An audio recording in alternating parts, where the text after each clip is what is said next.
Hello everyone, Andy here. Let's have a look at the S&P 500 futures.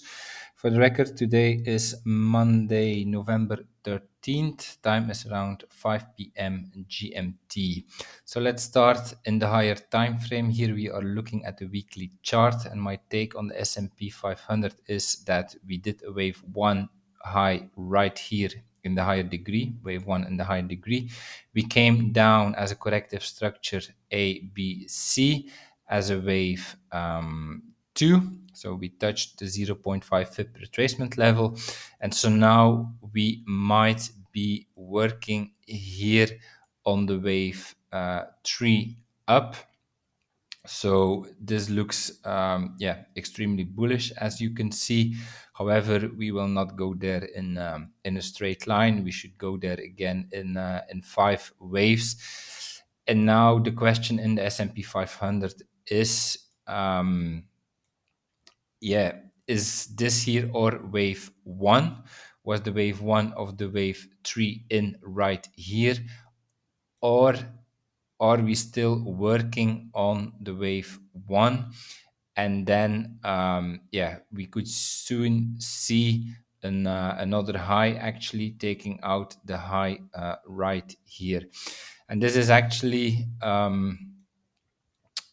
like if you follow my videos on the Dow Jones and the Nasdaq, here the count in red, let's say the less bullish one of the two, follows the Dow Jones actually, where I would call for a wave 1 in right here. And if we would consider the count here in green, this would actually be the count as it is in the Nasdaq, where we are doing a wave 4 down right here, and that we now still need the 5th wave up, taking out the high right here. And so for the S&P 500, it is quite clear. If we look here at the daily, if we take out this low, then it cannot be a wave 4 anymore, because this here was really the extreme boundary of the wave 4. As you can see, if we take the length here of our wave 3, then you can see that we touched the 0.618 FIP retracement level. So this is really the extreme boundary of our wave 4. And so now, okay, if we take out this low, then we are actually doing the structure in red, which means that we had a wave A down right here in 5, 1, 2, 3, 4, 5. We are now having a corrective structure up as a wave B, and then a wave C down again as another impulse should follow, going into the wave 2 area, which is the area that we can find here by taking the length of the wave 1, and then we know that the wave 2 should go into the area between the 0.5 and the 0.854 FIP retracement level. So that would be the count for the S&P 500 if we follow the Dow Jones. However, if we follow the Nasdaq and we call for a wave 4 low in right here, then this wave 4 played out as a triple tree correction.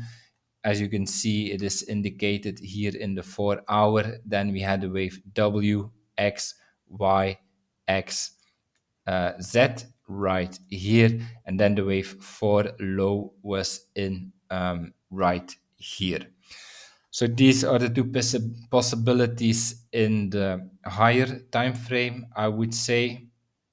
But for the moment, I think it's better just to look here at this structure in the lower time frame, how this here is further unfolding. And then, in some days or weeks, we will see if this low holds right here, if we take out the high right here. As traders, it's more important what exactly will we do with this structure, or how can we trade this structure? What's the interpretation of this structure so we can trade it. So from here, what can happen if we follow the scenario in green? Then it means that we are working on an impulse up, the start of a fifth wave, which should start with a wave 1, of course.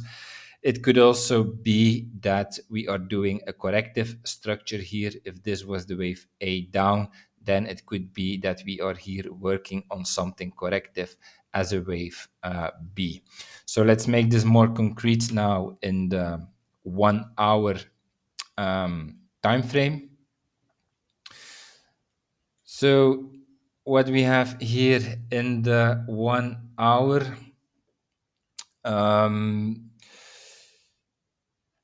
this starts to look then like more than 3 waves. Like this starts to become clear that the scenario here where we had the wave B high right here as an A, B, C, for instance, is no longer possible. We also took out this high. So this is no longer an option.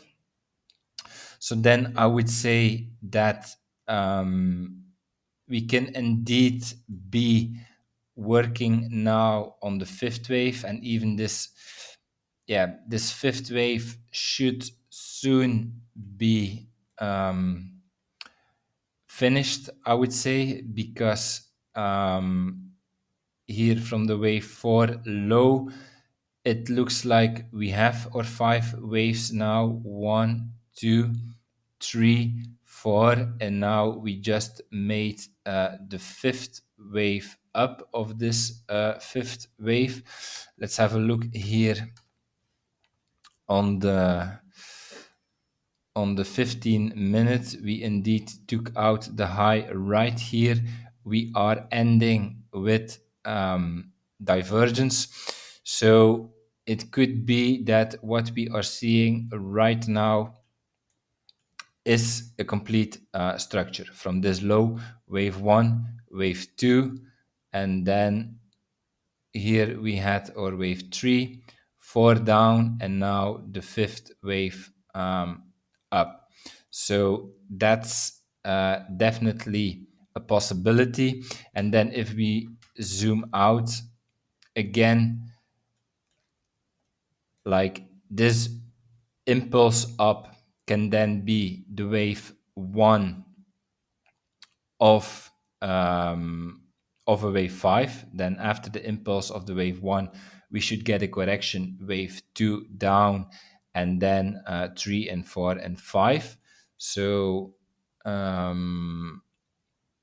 this would then actually look, if we would continue the scenario in green, something like this. So assuming that the high is in right there, then we should get something like this here. So let's assume that we just make the high. I'm not saying that we just made the high, but let's assume it. We can still see a bit more upside to finish this structure. Then the target area for the wave 2 would be the area between the 0.5 and the 0.854 FIB retracement. This would be the target for the wave 2. So after this impulse up, this wave 1, wave 2 down, and then 3, 4, 5 higher as the wave 5. So that's one possibility. Then if we would be working on this wave B, so if this is a wave A down and we are working on a wave B, then it becomes quite clear that this here is an impulse. So it actually means that we can have something like this, that this here was our wave A, that we now have a wave B down with a similar target as the wave 2, and then another wave C up, taking out the wave A high here to finish the wave B.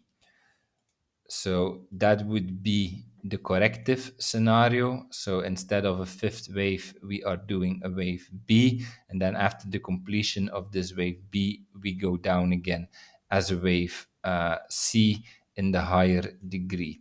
So that's also a possibility. Like, this would be the obvious scenarios. Like I always told you, that if we have an impulse here, like an impulse does never come alone. If you have an impulse, you at least need another impulse, be it as a wave 3, as indicated here in green, be it as a wave C, as indicated here in red. So the obvious thing would be, if this structure ends, that we get a corrective move down, be it as a wave 2, be it as a wave B, followed by another impulse up, be it as a wave C, be it as a wave 3, and then we have to do the analysis again, or we have to interpret the data we get to see what could be the next move then. So these are the obvious scenarios. However, I also want to give you something less obvious, let's say, and this is based on my analysis in the DAX futures. Actually, it looks like in the DAX we are setting up, or the market makers are setting up a trap which looks like this. So I will put it now as an illustration on the chart in the S&P 500, but I will delete it later because it will cause too much confusion. But what could happen is that we are doing this here. So that we are indeed working on the corrective wave B, but instead of the obvious wave A we are doing here, we are actually having some kind of hidden WXY structure. Then here the wave W would be made right here, and then this wave W is here in A, B, C, like this. And then it would mean we are having, or we had, a very shallow wave X correction down. So then this here would be the wave X correction down, very shallow. And then from here, we can actually start another A, B, C up. So while everybody is expecting the obvious from here, like and initiating a short, it could be that this is playing out where we actually start another 3 waves up from here, 1, 2, 3, as an A, B, C, to finish the wave Y, and to finish the wave B. And so that would mean, after we have seen some downside here, that we actually get another impulsive move here as a wave C. So this is not the obvious count in the S&P 500. It is also not the main expectation, but it is something that I want to share because I see it happen in the DAX. I think it's quite it is quite plausible that it will happen in the DAX, and therefore we also have to consider that it happens in other indices. And what I also don't like here at S&P 500 is this move here in RSI. It looks like we are starting a new cycle from here, and so the new cycle from here, like if we are starting a new cycle from here, it means that this structure has nothing to do anymore with this structure. And if this structure has nothing to do anymore with this structure, then this cannot be a wave 5, because a wave 5 has to do something with the wave 3. And here, my interpretation of the RSI is that we might start a new cycle actually from here. So therefore, we have to take into account that from this low right here, we could actually do an A, B, C structure. It will not be the obvious, but I mention it because of what I'm seeing here in RSI and because of what I'm seeing in the DAX. But the obvious to play out is wave 5 finished here, be it as a wave A, be it as a wave 1. Then we get a corrective move down, be it as a wave 2, be it as a wave B, and then another impulse up should follow, be it as a wave C, be it as a wave 3. And from then we should interpret the data again to see how we could further move. Okay, that's my analysis for today of the S&P 500. If you enjoyed it, please like, subscribe, comment, support my work. And then I see you one of the next days for another video on the S&P 500. Have a nice day. Bye-bye.